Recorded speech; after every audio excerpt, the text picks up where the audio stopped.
Hello, friends. So, I am going to be discussing hair oils for hair growth. And not just for hair growth, but for many different reasons that your hair may be in need of.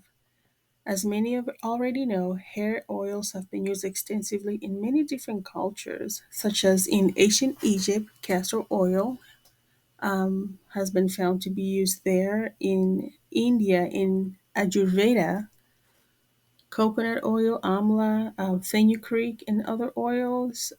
We know of coconut oil being used a lot in the Caribbean, aloe, Jamaican black castor oil, and I believe Haiti also has their own type of black castor oil that they make.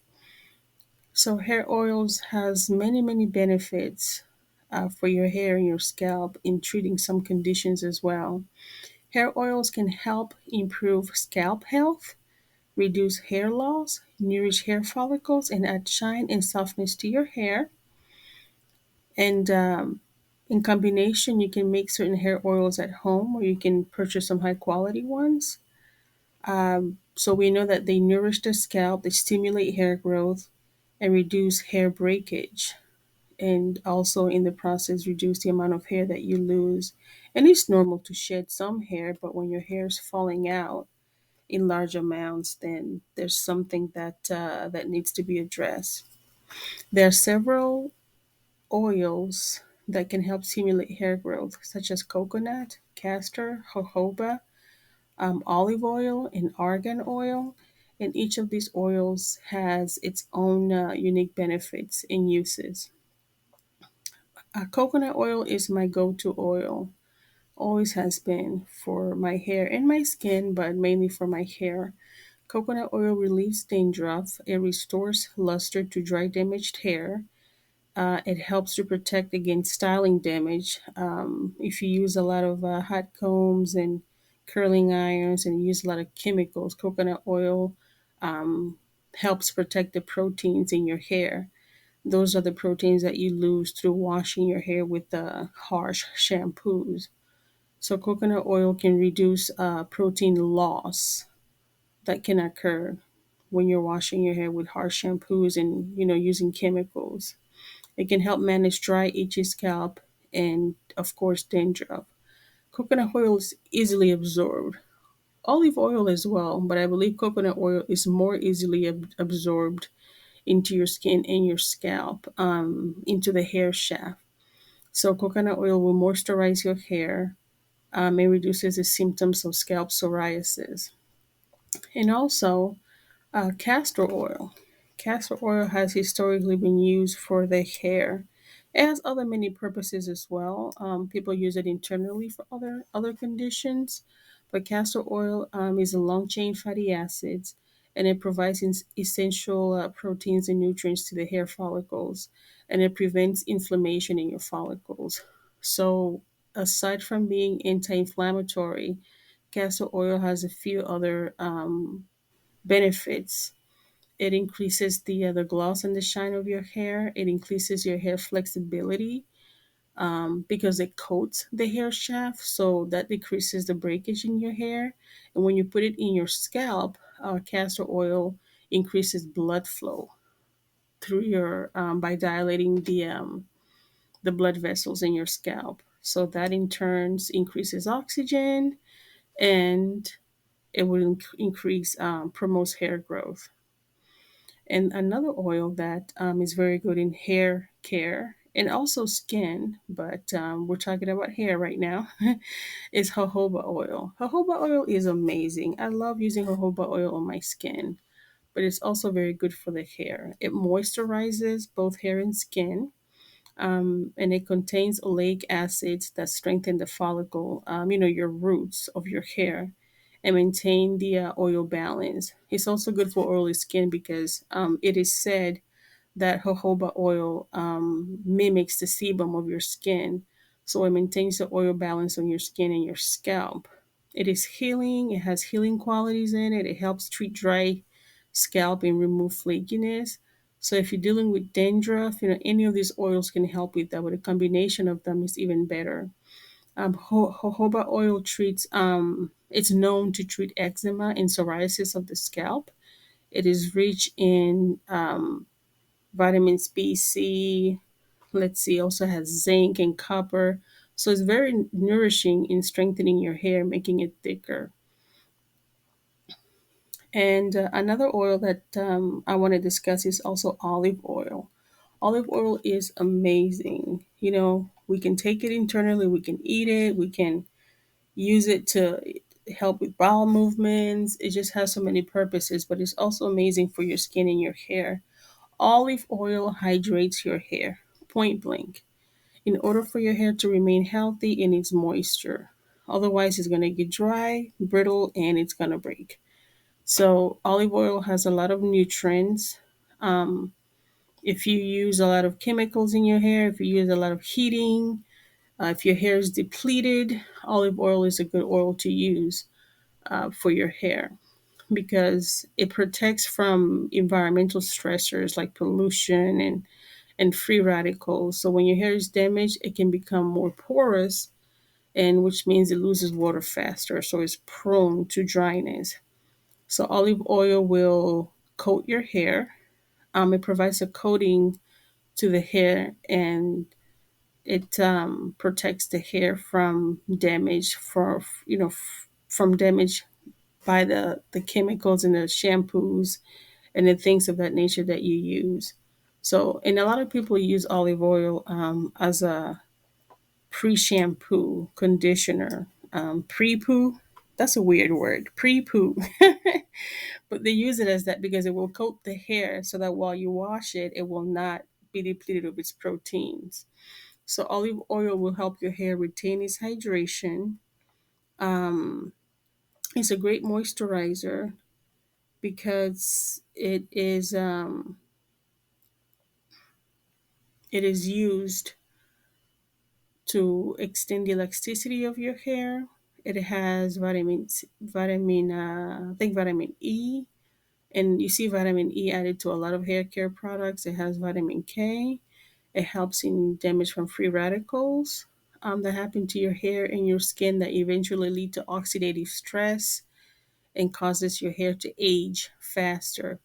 So olive oil acts as a lubricant for the strands to reduce breakage. And as you're using these oils, try your best to buy the oils that are extra virgin, non-refined, cold press, that don't have any other additives to them, so that you're not adding anything to your hair that need not be there. And so if you find a good health food store, a place that sells high quality oils, it'll be beneficial for your hair and your scalp and your entire hair care. So let's talk about other things that you can add to the oils. For example, you can create a blend of essential oils with the coconut oil or the olive oil, the jojoba. Into those oils, you could add your favorite essential oil. Mine that I listed here are lavender, rosemary, peppermint, which stimulates growth. It heats you up when you put it on your scalp. You feel the energy when you put peppermint in there. Tea tree is awesome for your hair, and you can put that to a carrier oil and you massage it in. You make the combination and you massage it into your scalp until absorbed. And I do that to my hair about 2 to 3 times a week, at least twice. But lavender oil is really good for your hair. Tea tree oil stimulates growth, reduces dandruff, and has an antifungal property that reduces the symptoms of scalp psoriasis. Rosemary oil is amazing. It's a must have in hair care. Rosemary oil will reduce scalp inflammation. It stimulates blood flow through the to the hair follicles, and also increases the delivery of oxygen and nutrients. So it does promote hair growth, and it helps reduce dandruff and premature graying. That's an interesting point to know about rosemary oil. Peppermint oil stimulates hair follicles to promote hair growth. So those are awesome qualities. I love peppermint oil on my hair, and it has a long history of being used for hair growth. So, and something that you can do at home. You can make your own oil treatment. Just like as I mentioned, you can pick your favorite oil. Coconut oil, I love the smell of coconut, but there are some people that are allergic to coconut, so you can use olive, castor oil, and add your favorite essential oil to it. And I would use it at least for my hair because my hair is thick, and sometimes depending on how much exposure it gets to the elements, if I'm out and about in the heat, it'll get dry. So I use it at least twice a week. But your hair also needs moisture. Just like plants need water, it's good to kind of moisturize your hair. I spray my hair with water or with rosemary water twice a week. And in addition to using these oils that I just mentioned. So oils like black castor oil, coconut, and olive can promote hair growth. They nourish your scalp, and you can apply it to your roots and leave it overnight by putting like a plastic cap. And sometimes when I moisturize my hair, after I've washed my hair or in the middle of the week after it's been a few days since I washed it, I would spray my hair with some rosemary water, just regular water, and then follow with some oil in my scalp and just wrap my hair and just let it absorb all that good moisture. It makes the hair look lush. It makes the hair looks just engorged with moisture, and it just makes it look so much shinier. Argan oil is another one that is very famous in health in hair care. I haven't gotten a chance to really have any personal experiences with it because I just kind of been sticking to the coconut and the olive and the India castor. But a lot of people say really good things about it. Amla powder is another one that you can use on your hair. Fenugreek is used a lot of the Indian cultures, and most of those plants, carry a lot of vitamins and minerals in them. But one thing that I don't want to leave out is aloe. Aloe is just awesome. Aloe is amazing. People take it internally for stomach issues. It's great on your skin. It's great for your hair. Aloe vera strengthens the hair, promotes healthy, thick hair. It repairs dead skin on the scalp. It contains vitamins such as A, C, E, B12, B9, and all those are essential for growing healthy, long, strong hair. And because aloe is also has antifungal and antiviral properties, it also helps with soothing the dry, flaky scalp, dandruff, which in some cases is associated with the fungus. So aloe is really good. And when I use aloe on my scalp, sometimes it feels like when you massage it into your hair, it feels like soap. So you can definitely wash your hair with it. So some of the things that you can do, as I mentioned earlier, is to moisturize your hair and just wrap it in a plastic cap and just leave it there for like 20, 30 minutes or overnight. And when you wake up in the morning, your hair is like so moist. So if it just feels like it's has more elasticity to it, and decreased breakage equals more growth. So natural oils like olive, coconut, and castor oil can promote your hair growth. They can prevent breakage or reduce it and nourish your scalp. And it's good to maintain a routine of applying it regularly and massaging in your hair. Now let's talk about conditions that causes your hair to break, that causes thinning, that causes decreased hair growth. And those things, they do happen for medical reasons, for so many different reasons. But let's go over just a few of them because we don't want to make the video too long. I don't like long videos. Like I get restless. So hormonal imbalances, hormonal changes can cause hair loss, can cause thinning of the hair. When your levels of estrogen or progesterone decrease, your hair grows more slowly and becomes much thinner. And yes, you can regrow your hair once the medical reasons or the hormonal imbalances are addressed. Whatever's going on with your body is addressed with time and care. It can grow back. Um, Poor nutrition and poor nutrition associated with not eating healthy or not getting enough vitamins and minerals can definitely affect or slow down your hair. And let's see, illnesses such as thyroid, diabetes, fibroids, which lead to anemia, Some women experience polycystic ovarian syndrome or PCOS. So let's talk about some of those illnesses real quick and provide some information that can be beneficial to anybody who is experiencing these conditions. For example, thyroid.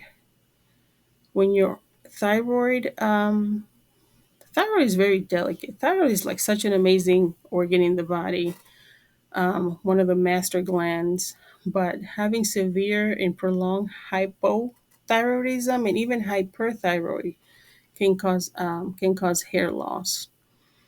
And because the hormones that the thyroid creates, if you're low in them, your TSH hormones can cause other dysfunctions in your body that can slow down the growth of your hair. But however, hair loss caused due to thyroid dysfunction is usually temporary and can be reversed with proper medication, time, and care. But if you have low level of thyroid hormones called hypothyroidism, it reduces the body's ability to regenerate cells. In some cases, people dealing with Hashimoto or Graves' disease, which are two autoimmune diseases, can experience hair loss.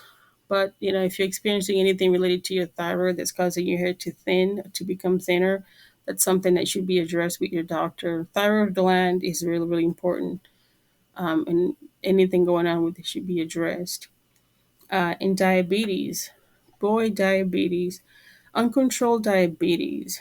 When your blood sugar levels remain high for a prolonged period of time, that can cause damage to the small blood vessels in your scalp. Diabetes chronically causes problems with your nerves. And that's why so many people that have diabetes sometimes lose sensation in their feet, have problems feeling pain, and things like that because of nerve damage that diabetes causes. Um, Neuropathic pain or neuropathic symptoms. So the blood vessels are responsible for delivering oxygen and nutrients to the hair follicles. So having diabetes or uncontrolled diabetes can directly cause hair to fall out, slow your hair growth, or stop new hair from forming and growing.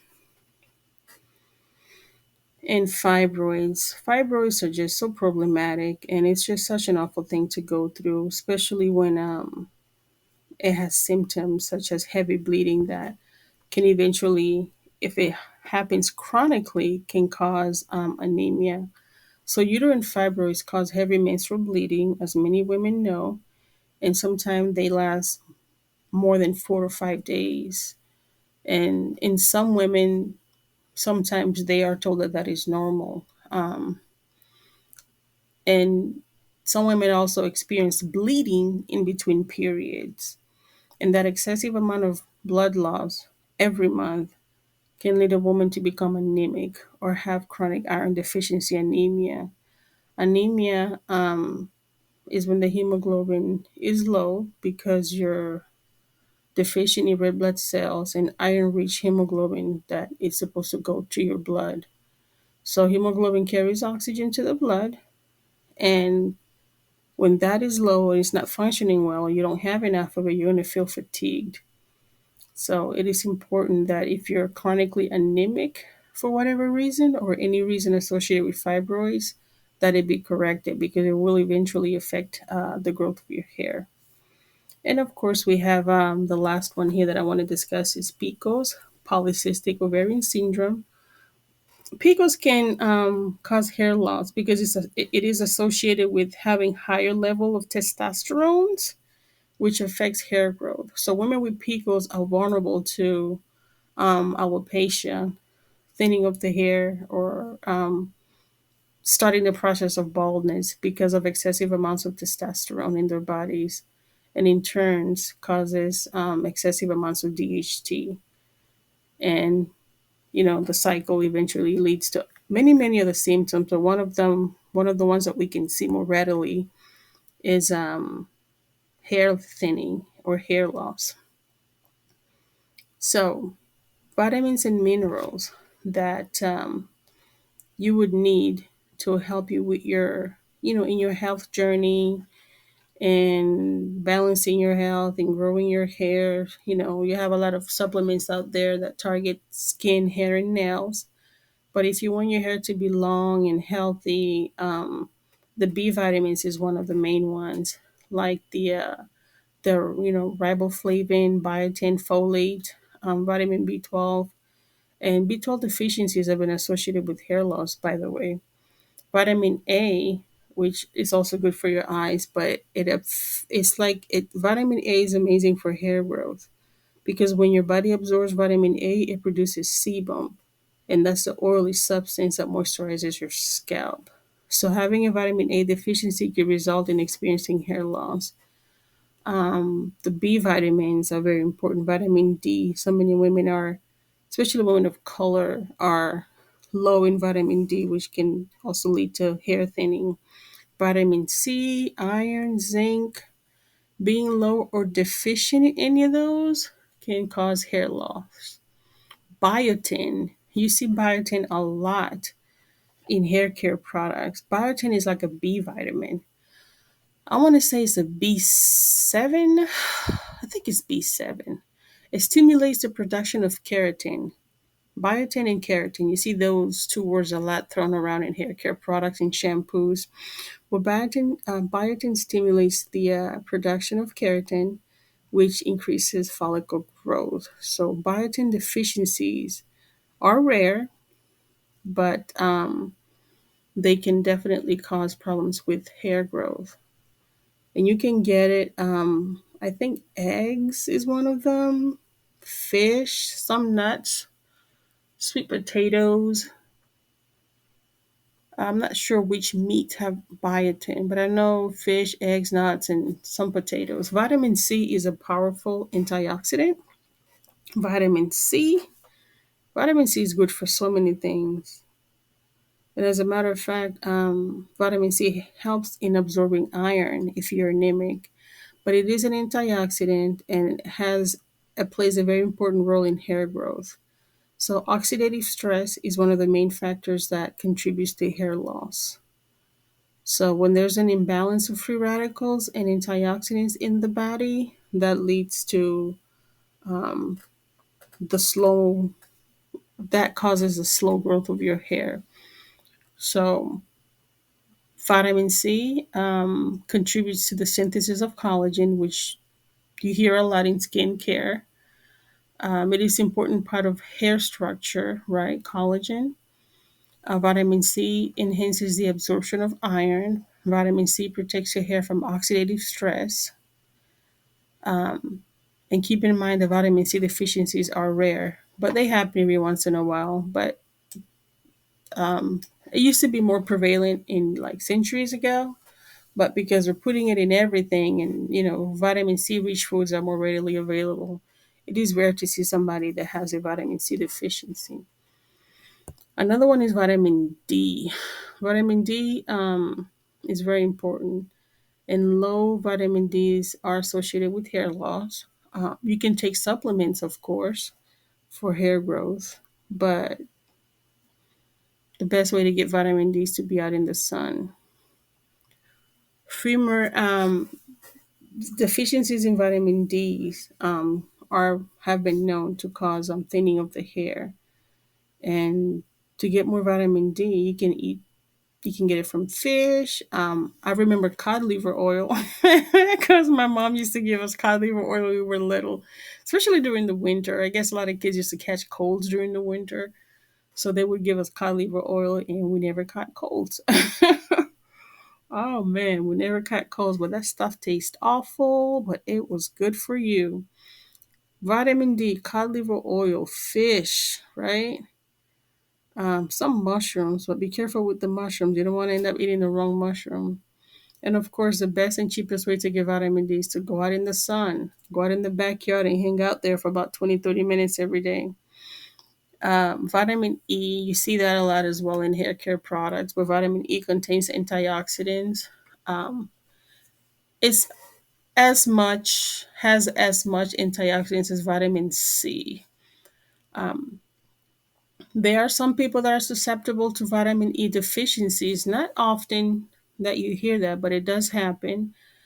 People that have conditions such as Crohn's or cystic fibrosis could be susceptible to vitamin E deficiencies. So, vitamin E deficiency or low in vitamin E can cause hair loss. So, there was a study done that revealed that people taking vitamin E supplements for 8 months experienced a 34% increase in hair growth. Um, and vitamin E is found in sunflower seeds, spinach, avocados, and almonds. Ooh, I can eat avocados and almonds. Yeah, I can definitely eat avocados and almonds. And of course, iron. Iron deficiency is very common for so many different reasons, not just blood loss or anemia related to fibroids, but some people have an iron deficiency that's caused because of B12 deficiency. You see that a lot in the elders, but you see iron deficiency more often in women, sometimes in younger girls too. But iron fuels the production of hemoglobin, which is a protein that you find in your red blood cells. So it is really important that if you're suffering from iron deficiency caused by any reasons, that it be corrected. And the cells, they send oxygen um, to other parts of the body, which helps in repair and growth of those cells. So when you have iron deficiency, you're more prone to being sick. You're more prone, when you're anemic, you develop some strange heart rhythm sometimes. You're weak. You're more prone to being sick. Your immune system is decreased. How do you get iron? Greens, lentils, spinach, eggs, if you eat them, or you can take an iron supplement. Zinc is a very important mineral for hair growth and DNA synthesis. Um, Zinc deficiency can cause hair loss. So zinc promotes hair growth and it keeps the oil glands around your follicles working.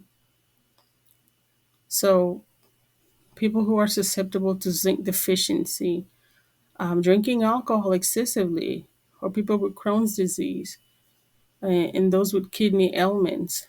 I've known that when patients come in for alcohol detox or some type of cirrhosis of the liver due to alcohol, they would be low in zinc. And sometimes they would give them like some type of IV um, vitamin replacement or TPN or something like that because it will be low, not just in zinc, in many vitamins as well because of excessive alcohol intake.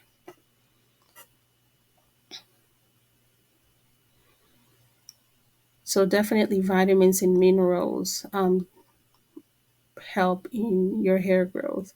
So while all that balance is being maintained, you're addressing any health issues that could be causing your hair thinning. You're taking your vitamins, you're eating healthy, you're getting sunlight, you're taking in nutrients to have all these important vitamins that I just mentioned. There's this oil that I like to use because it has everything that I just mentioned. It has castor oil in it. It has the aloe in it. It has almond oil, vitamin E, biotin, zinc. It has cayenne pepper oil in it, rosemary, tea tree, and peppermint. Oh, and some coconut as well. Um, but I know someone said that they're allergic. I've never heard of this before, but I heard of a lady who was allergic to coconuts. Not other nuts, just coconut or coconut oil.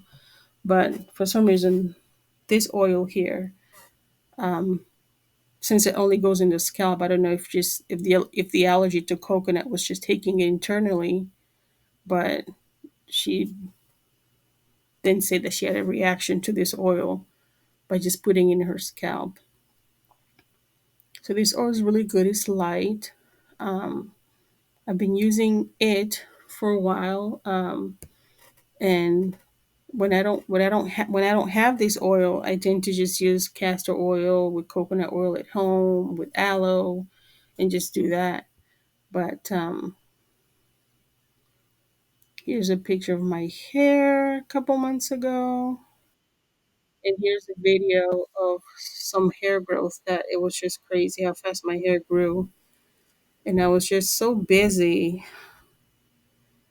during those months. I was working nights and I was just doing so much in the daytime. I didn't get a chance to do my hair. I try to do my hair like every 6 weeks, 8 weeks is pushing it. But this time I let a whole 3 months go by and I didn't do my new growth. It was just a mess.